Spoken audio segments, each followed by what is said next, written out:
తండ్రి అయిన దేవునికి మహిమ కలుగును గాక.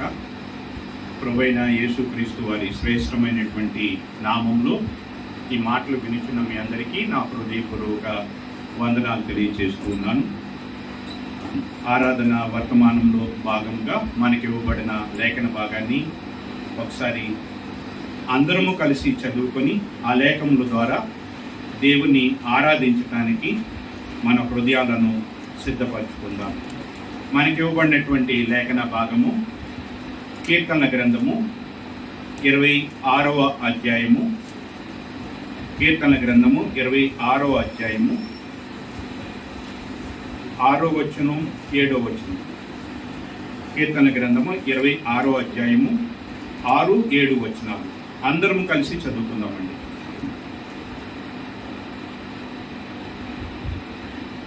ఆరో వచనం.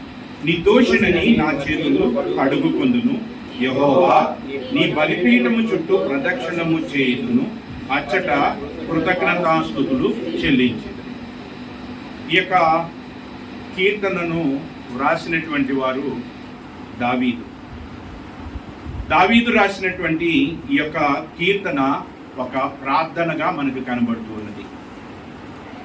ఈ యొక్క కీర్తనలో దావీదు దేవునికి ప్రార్థన చేస్తూ అంటున్నటువంటి మాట ఏమిటి అంటే, యెహోవా నీ బలిపీఠము చుట్టూ ప్రదక్షిణము చేయుదును, అచ్చట కృతజ్ఞతాస్తుతులు చెల్లించెదను అనుకున్నాడు. బలిపీఠం చుట్టూ ప్రదక్షిణం చేసి బలిపీఠము దగ్గర దేవునికి కృతజ్ఞతాస్తుతులు చెల్లిస్తాను అంటున్నాడు.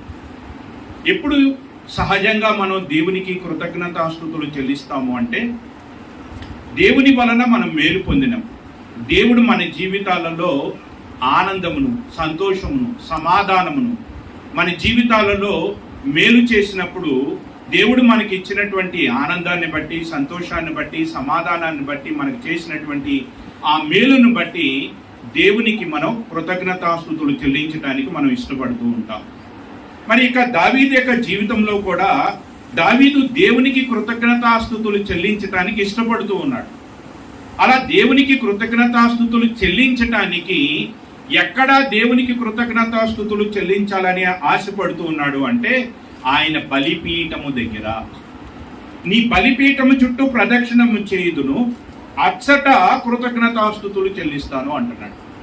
దావీదు దేవుణ్ణి మరి స్తుతిస్తానికి బలిపీఠాన్ని ఎందుకు ఎంచుకున్నాడు? బలిపీఠం దగ్గరికి వెళ్ళి ఎందుకు దేవునికి కృతజ్ఞతాస్తుతులు అంటే దేవునితో వర్షిప్, కృతజ్ఞతాస్తుతులు చెల్లించడం అంటే దేవుణ్ణి ఆరాధించడం లేదా దేవునితో వర్షిప్ చేయడం. దావీదు ఎందుకని బలిపీఠాన్ని ఎంచుకున్నాడు అంటే, ఆ బలిపీఠము ద్వారా మరి దావీదు దేవుని యొద్ద నుండి సమాధానాన్ని, దేవుని యొద్ద నుండి విడుదలను, దేవుని యొద్ద నుండి ఆనందాన్ని, దేవుని యొద్ద నుంచి సంతోషాన్ని, మరి ఇంకా ఎన్నో మేలులు ఆ బలిపీఠము ద్వారా దేవుని యొద్ద నుండి పొందినటువంటి వాడిగా మనం చూస్తూ ఉన్నాం. అందుకని ఆ బలిపీఠం దగ్గరికి వెళ్ళి నేను కృతజ్ఞతాస్తుతులు చెల్లిస్తాను అంటున్నాడు. ఇది దావీదు యొక్క జీవితంలో మాత్రమే కాదు, కానీ ఇశ్రాయేల్ యొక్క జీవితంలో, ఇశ్రాయేల్ అందరి జీవితాల్లో కూడా ఆ బలిపీఠము ద్వారా మరి అనేకమైనటువంటి మేలులు పొందటం, అనేక రీతులుగా వారు దేవుని చేత మరి మేలులు పొందటం, దేవుని చేత విడిపింపబడటం, దేవుని యొద్ద నుండి సమాధానమును, ఆశీర్వాదమును, నెమ్మదిని, ఇంకా అనేకమైనటువంటి మేలులు దావీదుతో పాటు ఉన్నటువంటి ఇశ్రాయేల్ ప్రజలందరూ కూడా పొందటాన్ని మనం చూడగలం. మరి ఆ బలిపీఠము ద్వారా వారు ఏ రీతిగా మేలు పొందారు? ఆ బలిపీఠము ద్వారా వారు ఏ రీతిగా దేవుని చేత ఆశీర్వదింపబడ్డారు? ఆ బలిపీఠము ద్వారా ఎలాగూ వారు అంగీకరింపబడ్డారు? బలిపీఠము ద్వారా ఎలాగూ దేవునితో సమాధాన పడ్డారు? బలిపీఠము ద్వారా ఏ రీతిగా వారు పాప క్షమాపణ పొందగలిగారు? ఆ బలిపీఠము వారి జీవితాల్లో ఎటువంటి ప్రాముఖ్యతను సంతరించుకుంది? ఆ బలిపీఠము ద్వారా వారు దేవునితో ఎలా సమాధాన పడ్డారు, ఎలా వారు దేవునితో మరి సహవాసము చేయగలిగారు అనేటువంటి విషయాన్ని క్లుప్తంగా తెలుసుకొని, ఆ బలిపీఠము కంటే శ్రేష్టమైనటువంటి మరొక బలిపీఠం ఉన్నది. ఆ బలిపీఠమును గురించి మనం ఆలోచన చేసి ఆ బలిపీఠమును బట్టి దేవుణ్ణి మనం ఆరాధన చేయటానికి మనం సిద్ధపరచుకుందాం. మరి పాత నిబంధన కాలంలో మనం గమనించినట్లయితే, ధర్మశాస్త్రపు కాలాన్ని మనం ఒకసారి జాగ్రత్తగా పరిశీలన చేసినట్లయితే, బలిపీఠము ఒక ప్రాముఖ్యమైనటువంటి ప్రదేశం. ఎందుకంటే ఆ బలిపీఠము మీద బలులు అర్పించబడేవి. ఆ బలుల ద్వారా ఇశ్రాయేల్ అయినటువంటి వారు ఎవరైనప్పటికీ, రాజైనా, ప్రధాన యాజకులైనా, సామాన్యులైనా ఎవరైనప్పటికీ కూడా ఆ బలుల చేతనే దేవుని చేత అంగీకరింపబడేవాడు. ఆ బలుల చేతనే దేవుని యొద్దకు వెళ్ళటానికి, దేవుని సమీపించడానికి వారికి అవకాశం దొరికేటువంటిది. అంటే బలిపీఠం యొక్క ప్రాముఖ్యత ఎందుకు వచ్చిందంటే బలిపీఠం మీద అర్పింపబడుతున్న బలుల వలన. కాబట్టి ఇశ్రాయేల్ యొక్క జీవితాన్ని మనం జాగ్రత్తగా పరిశీలన చేస్తే ఇశ్రాయేల్ అయినటువంటి వారు దేవుని దగ్గరకు తీసుకొచ్చే అర్పణలు మరి 5 రకాలుగా ఉండటాన్ని మనం చూడగలం.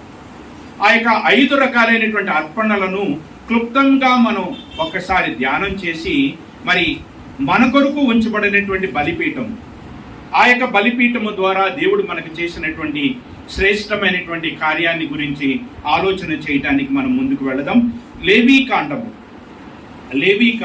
7వ అధ్యాయము 37-38 వచనాలను మనం చూసినట్లయితే ఇశ్రాయేల్ అయినటువంటి వారు దేవుని యొద్దకు తీసుకువచ్చే ప్రధానమైనటువంటి అర్పణలను గురించి అక్కడ తెలియచేయబడి ఉన్నది. 37వ వచనంలో మనం చూసినట్లయితే ఇది దహన బలిని గుర్చియు మొదటి అర్పణ దహన బలి. రెండవది అపరాధ పరిహారార్థపు నైవేద్యం. మూడవది పాప పరిహారార్థ బలి. నాలుగవది అపరాధ పరిహారార్థ బలి. ఐదవదిగా ప్రతిష్టార్పణలు. ఆరవది చూసినట్లయితే సమాధాన బలి. 6 ప్రాముఖ్యమైనటువంటివి, అందులో 5 చాలా ప్రాముఖ్యమైనటువంటిది. ఆరవది ప్రతిష్టార్పణ అంటే మనము మొక్కుకుని చెల్లించేటువంటివి. మిగిలినటువంటివి మరి దేవుని యొక్క సన్నిధిలో దేవుని చేత అంగీకరింపబడటానికే గాని, దేవునితో సమాధాన పడటానికే గాని, దేవుని యొద్ద నుంచి పాప క్షమాపణ పొందటానికే గాని ఇశ్రాయేల్ అయినటువంటి వారు మరి దేవుని యొద్దకు తీసుకువెళ్ళవలసినటువంటి అర్పణలను మనం ఇక్కడ చూస్తూ ఉన్నాం. మొట్టమొదటిగా దహన బలిని గురించి దేవుడు సెలవిస్తున్నటువంటిది ఏమిటి అంటే, దహన బలిగా ఏది అర్పిస్తారు అంటే గోవులను కానీ, మేకలు కానీ, గొర్రెలను కానీ, తెల్ల గువ్వలను కానీ, పౌరములు కానీ, వీటిలో ఏదైనప్పటికీ కూడా ఈ యొక్క అర్పణను దేవుని యొద్దకు తీసుకువెళ్ళి, ఆ బలిపీఠం వద్దకు తీసుకువెళ్ళి, ఆ బలిపీఠము మీద మరి ఆ బలి పశువును ఉంచి, ఆ బలి పశువు మీద ఎవరైతే ఆ అర్పణను దేవుని దగ్గరికి తీసుకుని వచ్చాడో ఆ అర్పణను అర్పించేటువంటి వ్యక్తి తన చేతిని దాని మీద ఉంచి ఆ బలిపీఠము మీద దానిని వధించాలి. ఆ వధించిన తరువాత దాని యొక్క చర్మమును ఒలిచి దాని అవయవాలను వేరు చేసి దానిని ఆ బలిపీఠము మీద దహించాలి. ఇది దహన బలిని గురించినటువంటి మరి విధి. దహన బలి ఏ రీతిగా దేవునికి అర్పించాలనేటువంటి దానిని గురించి దేవుడు వారికి ఆజ్ఞాపించినటువంటిది. ఆ దహన బలి అనేటువంటిది ఇది మరి ఎందుకు అర్పించాలి అంటే, దహన బలి ద్వారా మరి ఆ యొక్క ఇశ్రాయేల్ అనేటువంటి వారు, లేదా దావీదే కావచ్చు, యాజకుడు కావచ్చు, ప్రధాన యాజకుడు కావచ్చు, వారు ఎవరైనప్పటికీ కూడా ఇశ్రాయేల్ అనేటువంటి వారు దేవుని చేత అంగీకరింపబడటానికి అర్పించేటువంటి బలి దహన బలి. అంటే దేవుడు ఏ వ్యక్తినైనా అంగీకరించాలి అంటే ఆ వ్యక్తి దహన బలిని అర్పించాలి. ఆ దహన బలి పశువు ద్వారా అర్పింపబడినటువంటి ఆ పశువు ద్వారా ఆ వ్యక్తి దేవుని చేత అంగీకరింపబడేవాడు అవుతాడు. రెండవది మనం చూసినట్లయితే నైవేద్యం. ఇక్కడ ఉన్నటువంటి లేఖన భాగాలు, లేవీకాండములు ఇవన్నీ కూడా వ్రాయబడి ఉన్నవి. అయితే వాటన్నిటినీ ఇప్పుడు చదువుకోవటానికి మనకి సమయం లేదు కనుక క్లుప్తంగా దానిని గురించి ఆలోచన చేసి మరి మనము ఆరాధన చేయవలసినటువంటి బలిపీఠము, మన కొరకు అర్పింపబడినటువంటి నిజమైనటువంటి బలి, ఆ బలిని గురించి మనం తెలుసుకుంటానికి, ఆ బలిని గురించి ఆలోచన చేసి, ఆ బలిని గురించి ధ్యానించి తద్వారా దేవుణ్ణి ఆరాధించటానికి, దేవుణ్ణి స్తుతించటానికి, కృతజ్ఞతాస్తుతులు చెల్లించటానికి మనల్ని మనం సిద్ధపరచుకుందాం. మరి రెండవదిగా మనం ఆలోచన చేసినప్పుడు రెండవది నైవేద్యం. నైవేద్యం అనేటువంటిది దేవుని యొద్దకు ఎలా తీసుకురావాలి అంటే, గోధుమ పిండి, వేయించినటువంటి బియ్యం పిండి, తర్వాత దానితో నూనె కలిపి దానిని దేవుని దగ్గరికి నైవేద్యంగా తీసుకురావాలి. ఆ నైవేద్యాన్ని తీసుకువచ్చేటప్పుడు ఆ నైవేద్యంలో ఏమి ఉండకూడదని దేవుడు సెలవిస్తున్నాడంటే లేవి కాండము 2:11. లేవి కాండము 2:11. మీరు యెహోవాకు చేయు నైవేద్యం ఏదియు పులిసి పొంగిన దానితో చేయకూడదు. నైవేద్యము దేవునికి అర్పించేటప్పుడు ఆ నైవేద్యంలో ఉండకూడనటువంటిది ఏది అంటే పులిసినది ఏది కూడా నైవేద్యంలో ఉండకూడదు. ఆ నైవేద్యానికి ఏమి కలపాలని తెలియజేస్తున్నాడంటే 13వ. లేవి కాండం 2:13. నీవు అర్పించు ప్రతి నైవేద్యమునకు ఉప్పు చేర్చవలెను. ఏం చేర్చాలి? ఉప్పు చేర్చాలి. దాంట్లో పులిసినది ఏది కూడా ఉండకూడదు. ఆ ఉప్పు దేనికి సాదృశ్యంగా ఉన్నది అంటే అక్కడే తెలియజేస్తున్నాడు. నీ దేవుని నిబంధన యొక్క ఉప్పు దేనికి సాదృశ్యంగా ఉన్నది? నిబంధన. మొట్టమొదటి బలి దహన బలి ద్వారా ఆ యొక్క ఇశ్రాయేలు అనేటువంటి వాడు ఆ బలిని అర్పించడానికి వచ్చినటువంటి వ్యక్తి దేవుని చేత అంగీకరింపబడుట కొరకు ఆ బలిని అర్పించాలి. రెండవది నైవేద్యం అనేటువంటిది ఎందుకు తీసుకురావాలి, దేవుని యొద్దకు తీసుకురావాలి అంటే ఆ నైవేద్యములో కలపబడినటువంటి ఉప్పు ద్వారా దేవునితో నిబంధనను కలిగి ఉండటానికి. ఇది రెండవ అర్పణ దేవుని యొద్దకు తీసుకురావాల్సినటువంటిది. మూడవ అర్పణ చూసినట్లయితే సమాధాన బలి. మూడవ అర్పణ సమాధాన బలి. ఈ సమాధాన బలి దేనికి అర్పించాలి అంటే సమాధాన బలి కోసం అర్పించేటువంటిది, దహన బలి కోసం అర్పించేటువంటిది బలి పశువు ఒకటే, అయితే అర్పించే ఉద్దేశం వేరు. దహన బలి అర్పించడంలో ఉద్దేశం ఏమిటంటే దేవుడు తను అంగీకరించాలి. సమాధాన బలి అర్పించడంలో ఉద్దేశం ఏమిటంటే దేవునితో సమాధాన పడటానికి.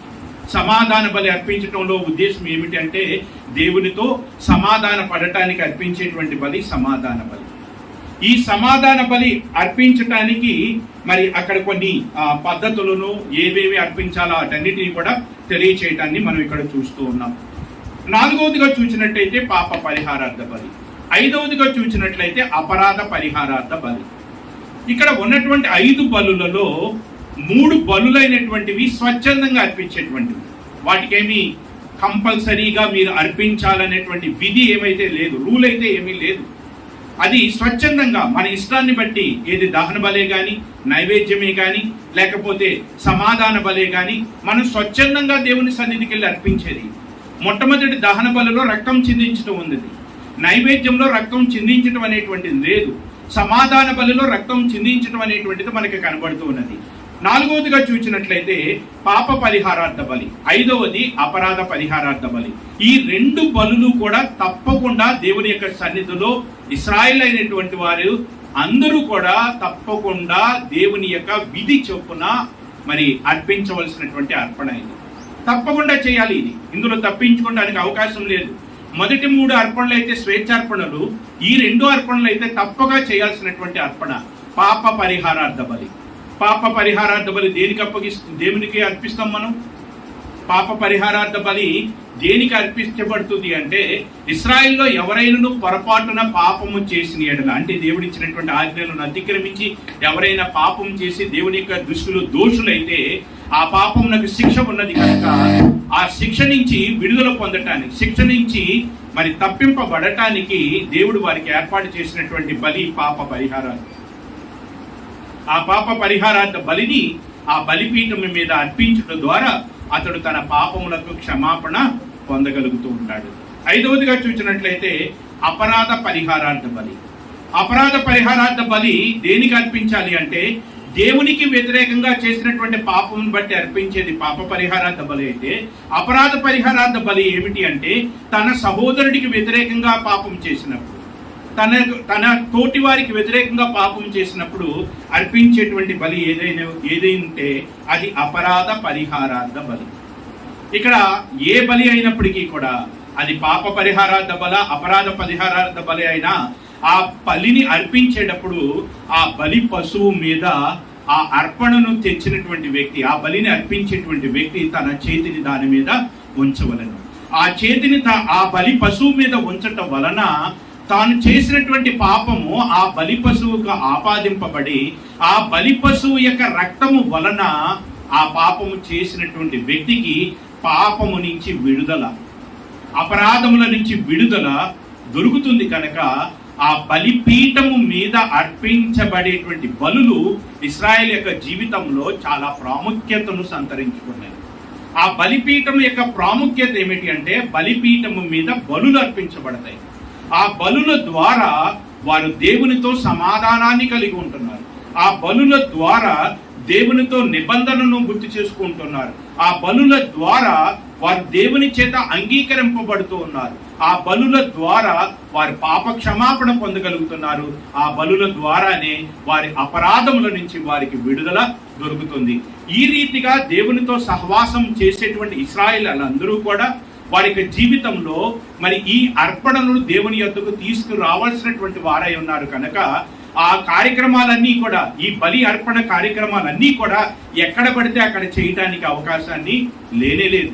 ఆ బలులన్నింటిని అర్పించడానికి దేవుడు ఒక స్థలాన్ని సిద్ధపరిచాడు, ఒక బలిపీఠమును ఏర్పాటు చేశాడు. ఆ బలిపీఠం మీద దగ్గరకు వచ్చి ఆ బలిపీఠం మీద ఆ బలులు అర్పించడం ద్వారా దేవునితో వారు సమాధానాన్ని, దేవునితో వారు మరి ఉన్నతమైనటువంటి ఆశీర్వాదాలను దేవుని యొద్ద నుండి వారు పొందగలుగుతూ ఉన్నారు.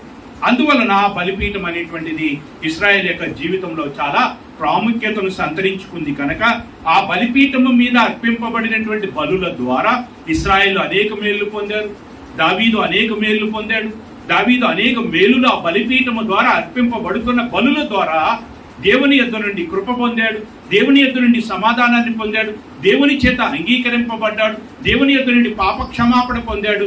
ఈ రీతిగా దేవుని యొద్ద నుండి అనేకమైనటువంటి మేలులను మరి దావీదు ఆ బలిపీఠం మీద అర్పింపబడుతున్నటువంటి బలుల ద్వారా అతడు పొందగలిగాడు. కాబట్టి ఆ యొక్క మేలులన్నిటిని బట్టి ఇప్పుడు ఎక్కడికి ఆయన వెళ్ళాలనుకుంటున్నాడు, ఎక్కడ ప్రదక్షిణాలు చేయాలని అనుకుంటున్నాడు అంటే, యెహోవా నీ బలిపీఠము యొద్దకు. ఒకసారి చదువుకుందాం, చూడండి ఆ లేఖన భాగాన్ని. కీర్తన గ్రంథము 26వ అధ్యాయము, కీర్తన గ్రంథము 26వ అధ్యాయము 6వ వచనం.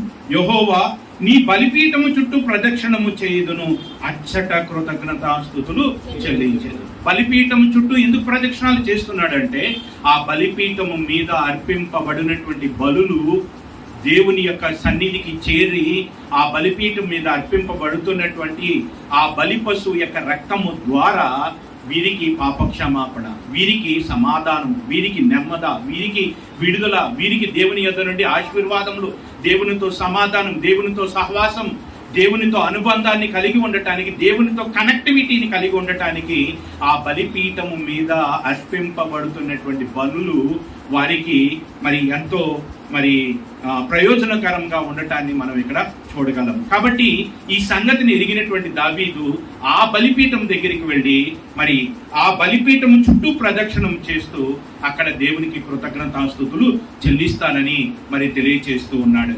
మరి ఇక్కడ మనం జాగ్రత్తగా గమనించినట్లయితే ఏ రకమైనటువంటి అర్పణలను, బలులను గురించి ఇప్పటి వరకు మనం ధ్యానం చేసి ఉన్నామో, ఈ బలులన్నీ కూడా ఎవరిని సూచిస్తున్నాయి, ఎవరి బలిని గురించి తెలియచేస్తున్నాయంటే ప్రభువైన యేసుక్రీస్తు యొక్క బలిని గురించి తెలియచేస్తూ ఉన్నాయి. మొట్టమొదటి బలి ఏమిటి అండి? దహన బలి. దహన బలి అనేటువంటిది దేనికి అర్పిస్తాడు అంటే, తాను అంగీకరింపబడటం కొరకు. ప్రభువైనటువంటి యేసుక్రీస్తు ఈ లోకంలోనికి వచ్చినప్పుడు ఆయన కూడా మన నిమిత్తము మరి దహన బలిగా ఆ యొక్క కల్వరి శిలువ మీద కాలిపోలేదు, కానీ ఆయన మన నిమిత్తము తన్ను తాను అప్పగించుకున్నాడు.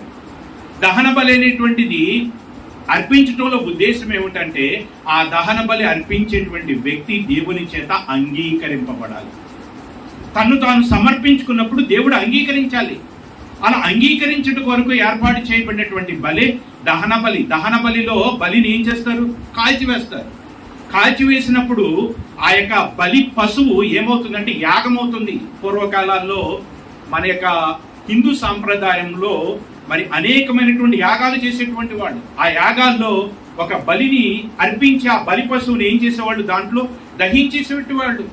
అది ఎక్కడి నుంచో వచ్చింది కాదు, దేవుని యొక్క వాక్యములో నుండి, పాత నిబంధన గ్రంథంలో మరి దేవుడు ఇశ్రాయేలుకి ఏ బలుల గురించి ఆజ్ఞాపించారో ఆ బలులనే ఈనాడు మన ఎదుట ఉన్నటువంటి మన సహోదరులైనటువంటి వారు ఇంకను కొనసాగించడాన్ని మనం చూస్తూ ఉన్నాం. ఆ రీతిగా బలి పశువు ఆ యొక్క దహించి వేసినప్పుడు ఆ బలి పశువు ఏమవుతుందంటే యాగం అయిపోతుంది. ప్రభువైనటువంటి యేసుక్రీస్తు 2000 సంవత్సరాల క్రితం శరీరధారిగా ఈ లోకానికి వచ్చి ఆయన అంటున్నటువంటి మాటను ఒకసారి మనం జ్ఞాపకం చేసుకుందాం. హెబ్రీయులకు రాసినటువంటి పత్రిక 10వ అధ్యాయం, హెబ్రీయులకు రాసినటువంటి పత్రిక 10వ అధ్యాయము 5వ వచనాన్ని మనం చూసినట్లయితే 5వ వచనం, హెబ్రీయులకు రాసిన పత్రిక 10వ అధ్యాయం 5వ వచనం. కాబట్టి ఆయన ఈ లోకమందు ప్రవేశించినప్పుడు ఈలాగు చెప్పుచున్నాడు, బలియు అర్పణయు నీవు కోరలేదు. ఏం కోరలేదు దేవుడు? బలియు అర్పణయు నీవు కోరలేదు, కానీ నాకొక శరీరమును అమర్చితివి, పూర్ణ హోమములను పాప పరిహారార్థ బలులను నీకు ఇష్టమైనవి కావు. అప్పుడు నేను గ్రంథపు చుట్టలో నన్ను గురించి వ్రాయబడిన ప్రకారము, దేవా నీ చిత్తము నెరవేర్చుటకు ఇదిగో నేను వచ్చి ఉన్నాను. ఎందుకు ఈ లోకంలోనికి ఆయన వచ్చి ఉన్నాడంటే, ఎందుకు ఈ లోకంలోనికి వచ్చాడు? దేవునికి అసలు బలి అనేటువంటిది ఇష్టం లేదు. బలులు అర్పించడంలో దేవుని యొక్క ఉద్దేశం ఏమిటి అంటే, ఏ వ్యక్తి అయితే పాపం చేస్తాడో, ఏ వ్యక్తి అయితే అపరాధి అవుతాడో, ఆ వ్యక్తి దేవుని దగ్గరికి ఒక నిర్దోషమైనటువంటి గొర్రె పిల్లనే కానీ, మేక పిల్లనే కానీ, లేక గోవుల్లోది కానీ తీసుకురావాలి. ఒకవేళ వారు పేదవారైతే ఆ యొక్క గువ్వలు లేదా పావురాలని దేవుని దగ్గరికి తీసుకురావాలి. తీసుకొచ్చిన తర్వాత ఏం చేయాలి? ఆ బలి పశువు మీద ఆ వ్యక్తి ఏం చేయాలి? తన చెయ్యిని ఉంచాలి. ఉంచిన తర్వాత ఆ బలి పశువును ఆ యొక్క బలిపీఠం మీద పెట్టి ఏం చేయాలి చెప్పండి? ఏం చేయాలి? బలి అర్పించడం. బలి అర్పించడం అంటే మెల్లిగా కోస్తారా? నరుకుతారా? ఏం చేస్తారండి? నరుకుతారు. నరికినప్పుడు ఆ దృశ్యాన్ని కళ్ళతో చూసినప్పుడు ఎలా ఉంటుంది మరి ఒకసారి చెప్పండి? దాని యొక్క తల దాని శరీరం నుంచి వేరు చేయబడినప్పుడు, దాని యొక్క శరీరములో నుంచి రక్తం కారుతున్నప్పుడు ఆ బాధను తట్టుకోలేక ఇటు పక్కన తల ఇటు పక్కన శరీరము గిలగిలా కొట్టుకుంటూ ఉంటుంటే ఆ దృశ్యాన్ని చూచినటువంటి మన హృదయం ఎలా ఉంటుంది? ఎలా ఉంటుంది చెప్పండి? ఎలా ఉంటుంది? ఆనందంగా ఉంటుందా? సంతోషంగా ఉంటుందా? ఆ దృశ్యాన్ని చూడగానే మన హృదయంలో ఏం కలిగింది చెప్పండి? భయం. యాక్చువల్గా ఆ పశువును చూచినప్పుడు, ఆ పశువు అలా గిలగిలా కొట్టుకుంటున్నప్పుడు, దాని శరీరంలోంచి రక్తం అలా కారిపోతున్నప్పుడు, దాని యొక్క తల దాని యొక్క శరీరం నుంచి వేరు చేయబడుతున్నప్పుడు, అది మరణిస్తూ గిలగిలా కొట్టుకుంటూ ఉన్నప్పుడు, ప్రాణం విడిచేటువంటి పరిస్థితుల్లో విలవిల్లాడిపోతున్నప్పుడు, దానిని చూచినప్పుడు మనలో ఏం రావాలి? కనికరం రావాలి. అది అలా బలి అయిపోవడానికి కారణం ఎవరు? మనమే కదా. యాక్చువల్గా ఆ బలి పశువు మీద, ఆ బలిపీఠం మీద ఆ రీతిగా నరకబడవలసింది ఎవరు చెప్పండి? మనం కదా.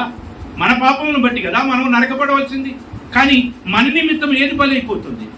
ఆ బలి పశువు, నిర్దోషమైనటువంటి బలి పశువు. కొన్ని బలుల దగ్గరికి వచ్చినప్పుడు నిర్దోషమైనటువంటి ఏడాది మగ పిల్లని, ఏడాది 1 సంవత్సరం, ఎంత చిన్నపిల్ల, అయ్యో అంత చిన్నపిల్ల, నిర్దోషమైనది, ఏ దోషము లేనటువంటిది, ఒక చిన్నపిల్ల కనీసం పూర్తిగా నడవటం కూడా చేతకానిటువంటి ఆ యొక్క బలి పశువును ఆ బలిపీఠం మీద మనము చేతులు ఉంచి మన ఎదుటగా మన పాపము నిమిత్తము వధింపబడుతున్నప్పుడు దాన్ని చూచినటువంటి మన హృదయంలో మనకి వేదన, ఆవేదన, పశ్చాత్తాపము, మనలో ఆ యొక్క పాపముల నిమిత్తము మరి మనలో పశ్చాత్తాపము వచ్చి అటువంటి పాపము మరి ఇప్పుడు చేయకుండా మారు మనసు మనలోకి రావాలని దేవుడి యొక్క ఉద్దేశమైనది. దేవుడి యొక్క ఉద్దేశం బలి అర్పించడం అనేటువంటి దేవుని యొక్క ఉద్దేశం కాదు. ఆయనకి బలులు ఎందు ఆయనకి ఇష్టం లేనే లేదు. అయితే ఆ బలి పశువు అర్పింపబడేటువంటి ఆ విధానాన్ని దగ్గరుండి మనం చూచుట ద్వారా మన కొరకు బలి అయిపోతున్నటువంటి ఆ బలి పశువుని చూచినప్పుడు మనలో భయము కలిగి పాపము చేయకుండా మన హృదయాలను సిద్ధపరచుకోవాలి. మన కొరకు వేరొక మోగ జీవి బలి అయిపోతుంది. మన కొరకు ఒక నిర్దోషమైనటువంటి ఏడాది వయసు ఉన్నటువంటి ఆ చిన్న లేత దూడ, ఆ గొర్రెపిల్ల, ఆ మేకపిల్ల నా కోసం బలి అయిపోతుంది అనేటువంటి ఒక భయము, ఒక మరి పశ్చాత్తాపం మనలో రావాలనేటువంటి ఉద్దేశంతోనే దేవుడు ఆ బలి కార్యక్రమాన్ని ఏర్పాటు చేశాడు. యాక్చువల్గా ఆ బలిపీఠం మీద బలి అయిపోవలసింది మనం. దహన బలిగా కానీ, పాప పరిహారార్థగా బలిగా కానీ, సమాధాన బలిగా కానీ, అపరాధ పరిహారార్థగా బలిగా కానీ, గొర్రెలు కాదు, మేకలు కాదు, లేకపోతే ఆ యొక్క పక్షులు కాదు బలి అవ్వాల్సింది, మనం బలి అవ్వాలి. అయితే ఆ బలులను అర్పించటం వలన ఆ యొక్క ఆరాధకునికి, ఆ బలులు అర్పించేటువంటి వ్యక్తి ఆ యొక్క బలుల ద్వారా మారు మనసు రాకపోవటం, పశ్చాత్తాపక రాకపోవటం, ఆ మనసులో పరివర్తన రాకపోవటం దేవుడు చూచి ఆ బలులన్నిటికీ కూడా ఫుల్ స్టాప్ పెట్టాలనుకుంటున్నాడు. పాపం చేసినప్పుడు పాపమునకు ఈ బలి అర్పించాలని చెప్పినప్పుడు మొట్టమొదటి బలిని అర్పిస్తున్నప్పుడు భయపడుతున్నాడు.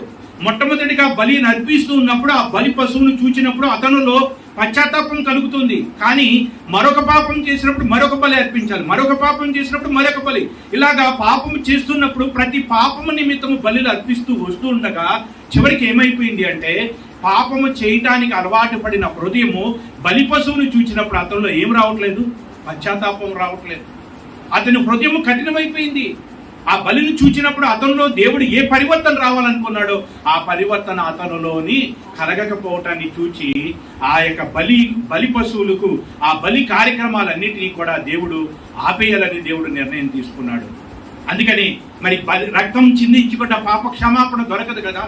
రక్తము ధర్మశాస్త్ర ప్రకారము రక్తము చిందించకుండా పాప క్షమాపణ దొరకదు. కాబట్టి ఈ బలులన్నిటికీ ఈ బలుల ద్వారా ఏ వ్యక్తి పరివర్తన చెందట్లేదు, ఏ వ్యక్తి యొక్క హృదయం మార్పు చెందట్లేదు, ఏ వ్యక్తి దేవుని తట్టు తిరగట్లేదు, దేవునితో సమాధాన పడట్లేదు. దేవుడు కోరుకున్నటువంటి ఉద్దేశము నేను బలిని కోరేటువంటి వాడును తాను విరిగి నలిగిన హృదయమే నాకు ఇష్టమైనటువంటి బలి. ఆ విరిగి నలిగిన హృదయం కొరకు దేవుడు ఆశపడుతున్నాడే కానీ ఆ బలిని కోసం దేవుడు ఆశపడలేదు. కానీ ఆనాటి ఇశ్రాయేలు సమాజము బలులు అర్పించటందు వారి ఇష్టం కలిగినటువంటి వారే, విరిగి నలిగిన హృదయము వారి కలిగి ఉండక హృదయమునతో చేయవలసినటువంటి బలిని వారి ఎదుట కనబడుతున్నటువంటి బలి పశువుల ద్వారా వారి బలిని అర్పించుకొని వారి చేతులు కడుగుకుంటున్నటువంటి కాలం అది.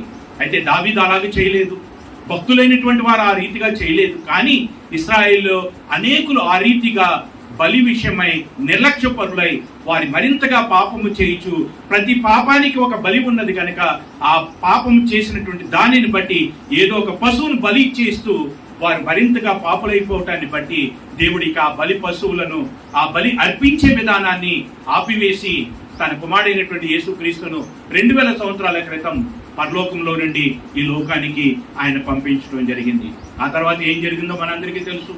ఆయన ఈ లోకంలోనికి ప్రవేశించినప్పుడు అంటున్నటువంటి మాట, కాబట్టి ఆయన ఈ లోకంలోనికి ప్రవేశించినప్పుడు ఇలాగో చెప్పుచున్నాడు, బలియు అర్పణయు నీవు కోరలేదు గాని నాకొక శరీరమును అమర్చితివి, పూర్ణ హోమములను పాప పరిహారార్థ బలులను నీకు ఇష్టమైనవి కాదు. ఇప్పటి వరకు ఏ బలుల గురించి, ఏ నైవేద్యముల గురించి, ఏ అర్పణల గురించి అయితే మనం ధ్యానం చేశామో అవేవి కూడా దేవునికి నిజముగా చెప్పాలంటే ఇష్టమైనవి కావు. దేవుడికి కావాల్సింది ఏమిటి? విరిగి నలిగిన హృదయం. విరిగి నలిగిన హృదయమే దేవునికి ఇష్టమైనటువంటి బలి. హృదయం మార్పిడి జరగాలి, మారు మనసు పొందాలి, మనసు మార్చబడాలి.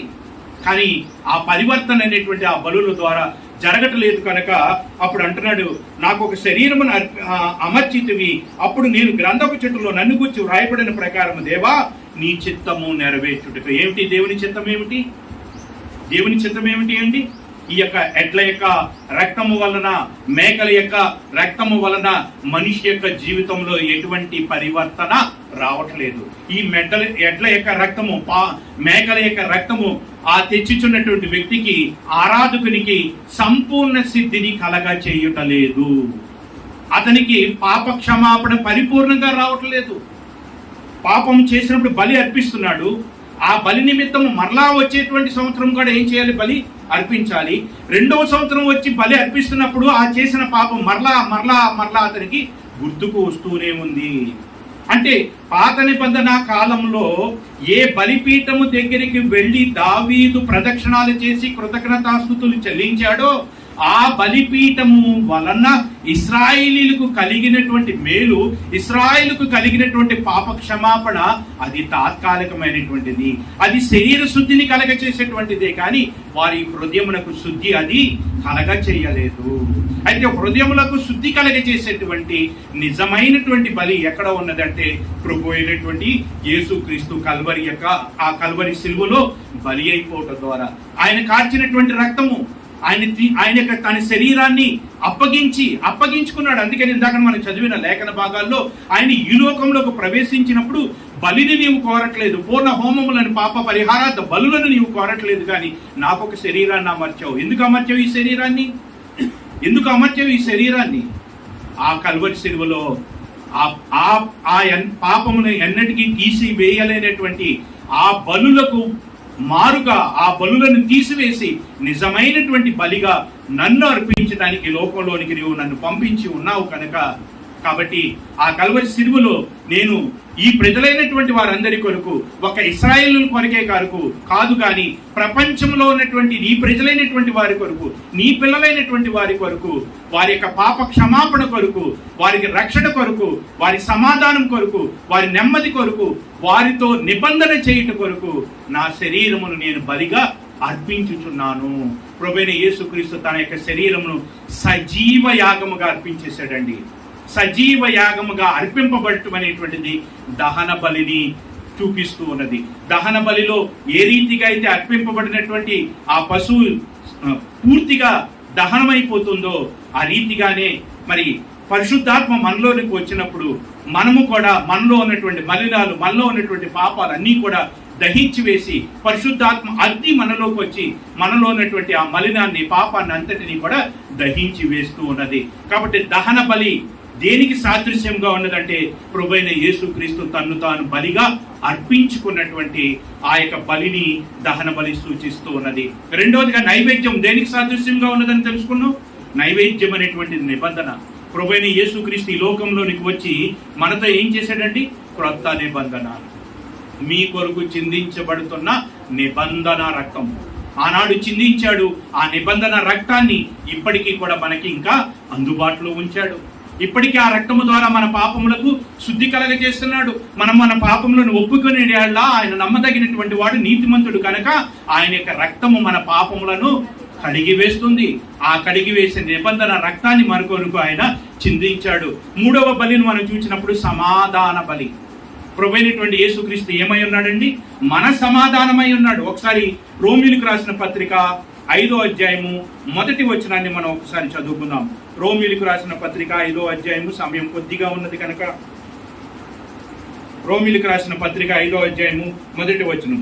కాబట్టి విశ్వాసం మూలమున మనము నీతిమంతులుగా తీర్చబడి మన ప్రభువైన యేసుక్రీస్తు ద్వారా దేవునితో సమాధానం మనకు ఎలా వచ్చింది? ప్రభువైన యేసుక్రీస్తు యొక్క సమాధాన బలి. ప్రభువైనటువంటి యేసుక్రీస్తు మన కొరకు సమాధాన బలిగా ఆ కల్వరి సిలువలో వధింపబడ్డాడు. మరి నాలుగవదిగా చూసినప్పుడు పాప పరిహారార్థ బలి.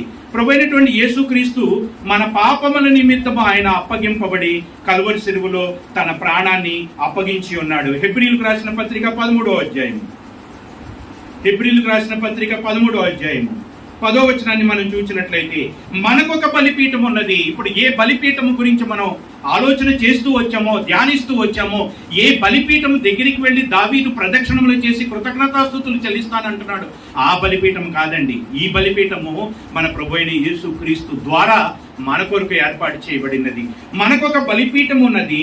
దాని సంబంధమైన వాటిని తినుటకు గుడారంలో సేవ చేయ వారికి అధికారం లేదు. వేటి రక్తము పాప పరిహారార్థముగా పరిశుద్ధ స్థలములోనికి ప్రధాన యాజకుని చేత తేబడును.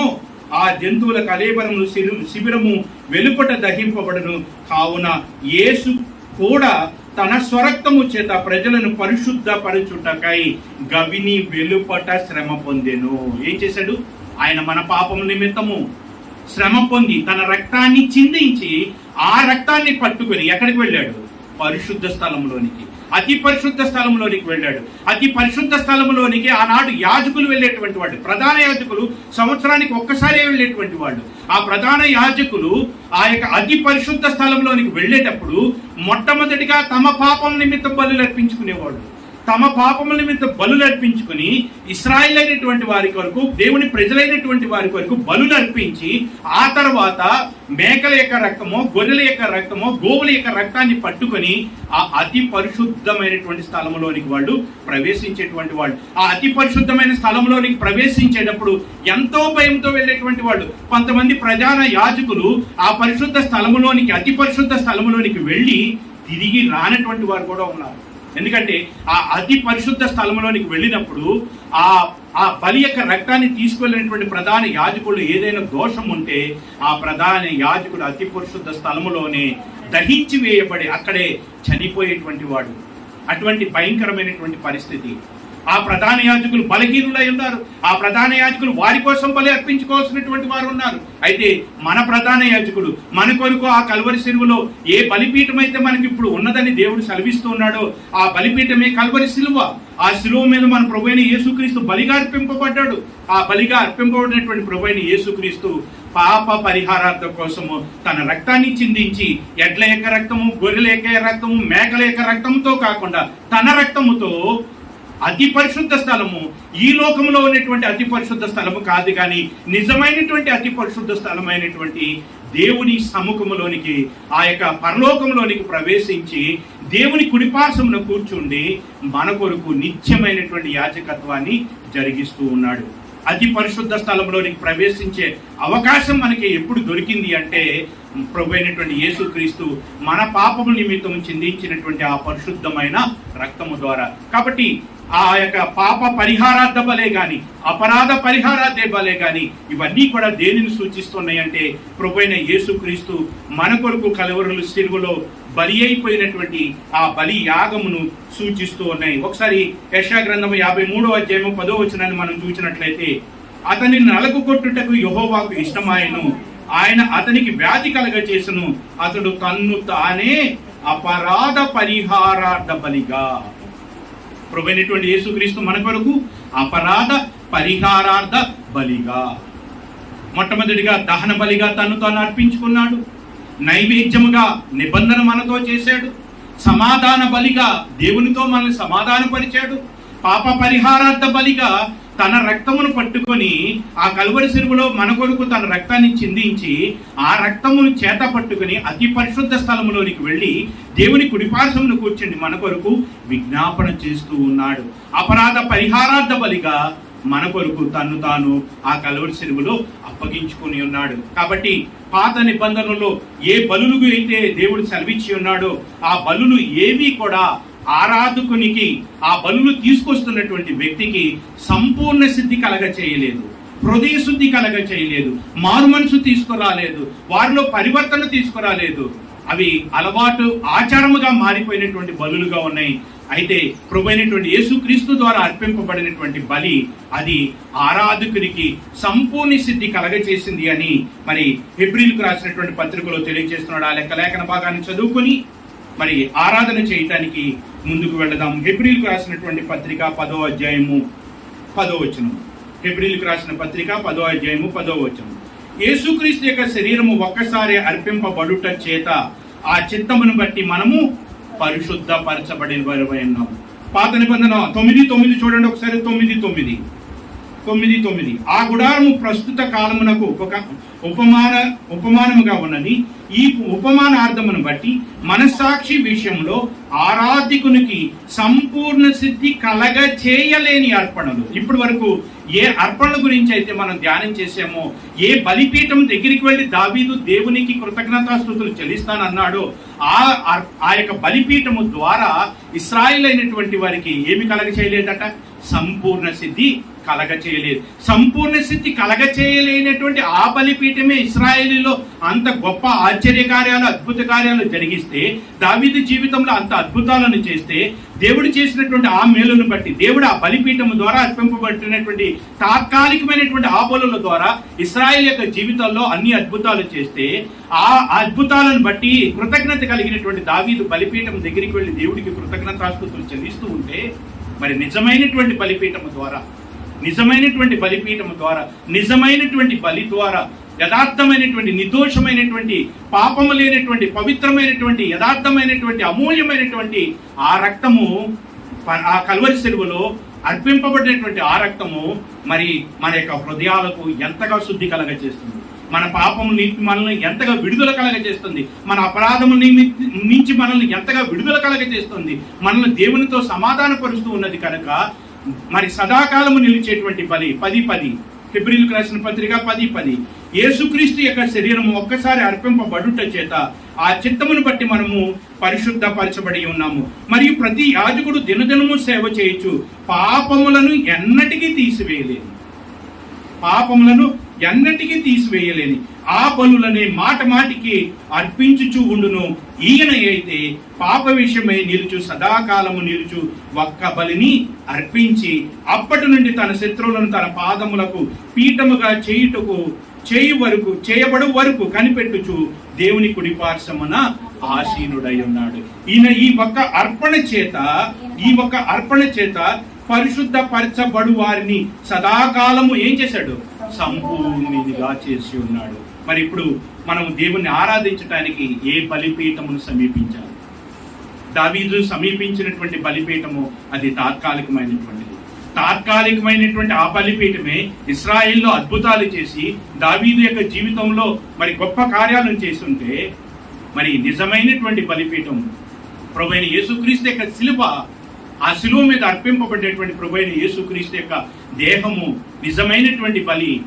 ఆ యొక్క మరి కల్వరి శిలువలో ఆయన మన కొరకు చేసినటువంటి ఆ త్యాగము మన యొక్క జీవితాల్లో మరి ఎంత ఉన్నతమైనటువంటి ఆశీర్వాదాలను, ఎంత ఉన్నతమైనటువంటి మరి సమాధానమును, నెమ్మదిని, శాంతిని, మరి పాప క్షమాపణను, సమాధానమును మనకు అనుగ్రహిస్తాయో ఒక్కసారి మనం ఆలోచన చేసుకొని, మన కొరకు చేసినటువంటి ఆ గొప్ప కార్యాన్ని బట్టి, మన కొరకు చిందించిన ఆ నిబంధన రక్తాన్ని బట్టి, మనల్ని దేవుని సమాధాన పరచడానికి తన్ను తాను ఆయన అప్పగించుకున్నటువంటి విధానాన్ని బట్టి, మన కొరకు పాప పరిహారార్థ బలిగా ఆయన తన యొక్క రక్తాన్ని చిందించడాన్ని బట్టి, మన కొరకు అపరాధ పరిహారార్థ బలిగా మారిపోయినటువంటి కారణాన్ని బట్టి, పరలోకంలో దేవునితో కూడా ఉండే గొప్ప భాగ్యాన్ని విడిచిపెట్టి దాసుని స్వరూపమును ధరించి 10,000 మందిలో అతి శ్రేష్ఠుడుగా, ధవళవర్ణుడిగా, రక్తవర్ణుడిగా ఉన్నటువంటి ఆయన మన కొరకు ఆ కల్వరి శిలువలో సొగసైనను స్వరూపమైనను లేనివాడిగా, అపరాధ పరిహారార్థ బలిగా, పాప పరిహారార్థ బలిగా, సమాధాన బలిగా,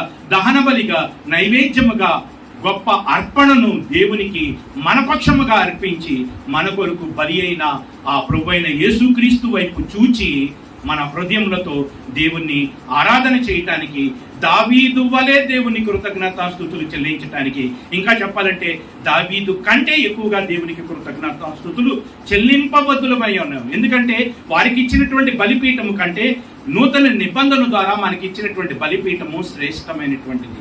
వారికి ఇచ్చినటువంటి బలిపీఠం వారికి సంపూర్ణ సిద్ధి కలగ చేయలేదు. దాని మీద అర్పింపబడుతున్నటువంటి బలులు వారికి సంపూర్ణ సిద్ధి కలగ చేయలేదు. అయితే మనకి ఇవ్వబడినటువంటి బలిపీఠము మీద అర్పింపబడినటువంటి బలులు మనల్ని సదాకాలము సంపూర్ణంగా చేసి మనలను పరిశుద్ధులుగా చేసి ఉన్నాయి. ప్రభువైన యేసుక్రీస్తు యొక్క రక్తము ప్రతి పాపముల నుండి మనలను విడుదల కలగ చేసేటువంటిది, మనలను నీతిమంతులుగా చేసేది, మనలను దేవునితో సమాధాన పరిచేది. కనుక అటువంటి గొప్ప బలిని మరి అర్పించినటువంటి ఆ దేవునికి ఆ బలిగా తను తాను అర్పించుకున్నటువంటి మన ప్రభువైన యేసుక్రీస్తు ద్వారా కృతజ్ఞతాస్తుతులను మనం చెల్లించటానికి మన హృదయాలను సిద్ధపరచుకుందాం. మరి యొక్క లేఖన భాగాలను దేవుడి మన యొక్క వినికిడిలో దీవించి ఆశీర్వదించి ఈ లేఖన భాగాల ద్వారా దేవుని ఆరాధించటానికి ఒక యోగ్యమైనటువంటి మనసును, హృదయమును దేవుడు మనకి దయచేయునుగాక. ఆమేన్.